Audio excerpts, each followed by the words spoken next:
ওরে যদি আজ ধরতাম রে বাইরে ভিটার সামরা উড়াই লাইলাম হইলে বুবার ঘরের বাবা আরেকদিন যদি খালি গাছের নিচে দেখমু তোরে গাছের লগে বাইন্দা ভিটামু।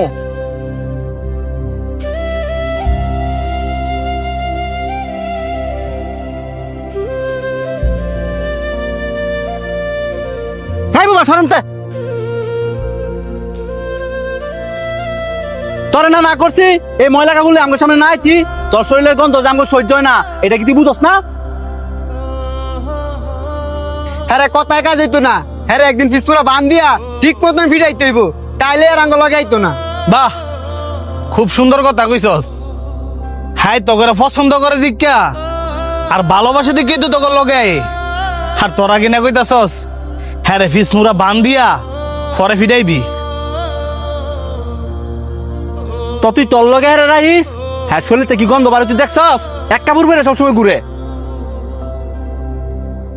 এই যে শার্টটা দেখতেছস এটা আর বাপে পড়তো আর হ্যাঁ আর বাপে সিরা শার্টটা পরে ঘুরে।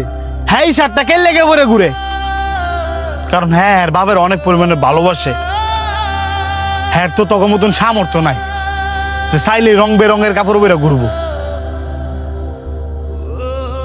হ্যাঁ বুবা দেখা অসহায় দেখা তোরা কি হ্যাঁ মানুষ মনে করস না? এই যে হ্যাঁ মনে আঘাত দিয়ে দিয়ে কথা কস হ্যাঁ কি মনের ভিতরে কষ্ট পায় না? এই তোরা কি জানোস না হ্যাঁ মুখে কইতে না পারলো কানে সবই শুনে।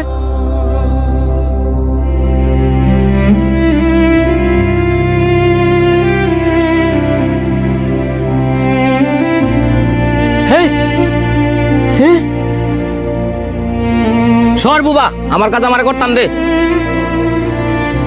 কেডা রে আমার আম গাছের নিচে? কাকা ওই যে হ্যাঁ এই বুবাই হ্যাঁ না করার পর ওই গাছ উইটাল দিছে। বুবা তোরে আজকে আমি খাইছি।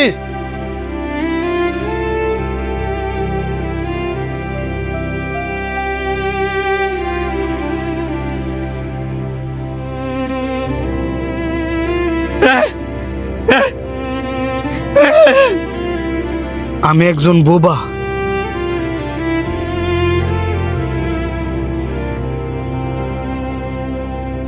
আমি চাইলেও কারোর সাথে কথা বলতে পারি না। সবারই তো মন আছে, আমারও মন আছে। তার মানে এই নয় আমি বুবা দেখা আমার মনটাও বুবা। এই যে আমার মানুষ মারে বহে আমার মনে কত কষ্ট লাগে। আমি চাইলেও মুখ পিঠে একটা কথা বলতে পারি না। এই যে কিছুক্ষণ আগে এক ফুল আম গাছের উপরে ঢিল দিছে হে দোষায় পড়ছে আমার উপরে। আমি বিনা দোষেও দোষী হয়েছি কারণ আমি কথা কইতে পারি না। সবাই তো চাইলে তার মনের কষ্টগুলো শেয়ার করতে পারে কিন্তু আমার মনের কষ্ট আমার মনে যদি হাজারো কষ্ট থাকে আমি চাইলেও সেগুলো কারো কাছে বলতে পারি না কারণ আমি কথা কইতে পারি না। নিজের দুঃখ কষ্ট সব নিজের ভিতরে রেখে দিতে হয়।